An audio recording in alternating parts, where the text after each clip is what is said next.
नमस्कार. Yes news महाराष्ट्रामध्ये आपल्या सर्वांचे स्वागत. ईश्वरपूर नगर परिषदेत तुतारीचा दणदणीत निनाद. 30 पैकी 23 जागांवर राष्ट्रवादी शरदचंद्र पवार गटाचा एकहाती विजय.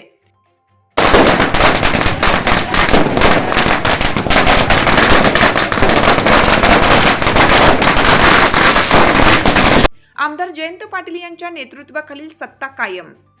अखंड महाराष्ट्र व सांगली जिल्ह्याचे लक्ष लागून राहिलेल्या ईश्वरपूर नगर परिषद निवडणुकीत अखेर तुतारी वाजली. 30 पैकी तब्बल 23 जागांवर विजय मिळवत राष्ट्रवादी काँग्रेस शरदचंद्र पवार गट यांनी नगर परिषदेवर एकहाती सत्ता काबीज केली. माजी मंत्री व आमदार जयंत पाटील यांच्या नेतृत्वाखालील महायुतीला मोठा धक्का बसला आहे. आज सकाळी 10 वाजता सुरू झालेल्या या फेऱ्यांच्या मतमोजणीत पहिल्या फेरीपासून राष्ट्रवादी शरदचंद्र पवार गटाच्या उमेदवारांनी आघाडी घेतली. निकाल जसजसे जाहीर होत गेले तसतसा महायुतीचा पराभव स्पष्ट होत गेला. महायुतीला भाजपच्या 2, शिवसेना शिंदे गट 2 तर राष्ट्रवादी अजित पवार गट 3 अशा एकूण 7 जागांवर समाधान मानावे लागले.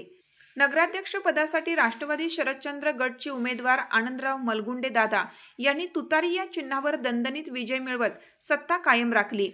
महायुतीचे नगराध्यक्ष पदाचे उमेदवार विश्वनाथ डांगे कमळ चिन्ह यांना पराभव स्वीकारावा लागला. निकाल जाहीर होता शहरात राष्ट्रवादीच्या कार्यकर्त्यांनी फटाके फोडून गुलालाची उधळण करत प्रचंड जल्लोष साजरा केला. कुठलाही अनुचित प्रकार घडू नये यासाठी पोलीस प्रशासनाकडून तगडा बंदोबस्त ठेवण्यात आला होता.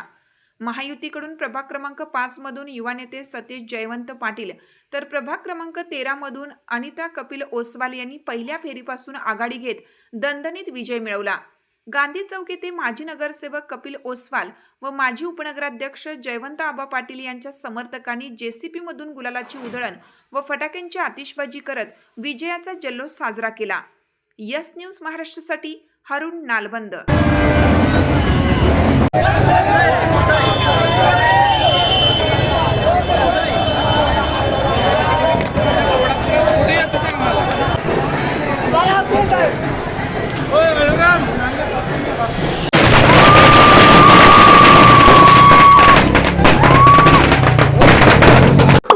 साथ आमची यस न्यूज महाराष्ट्र चॅनलला लाईक करा व सबस्क्राईब करायला विसरू नका.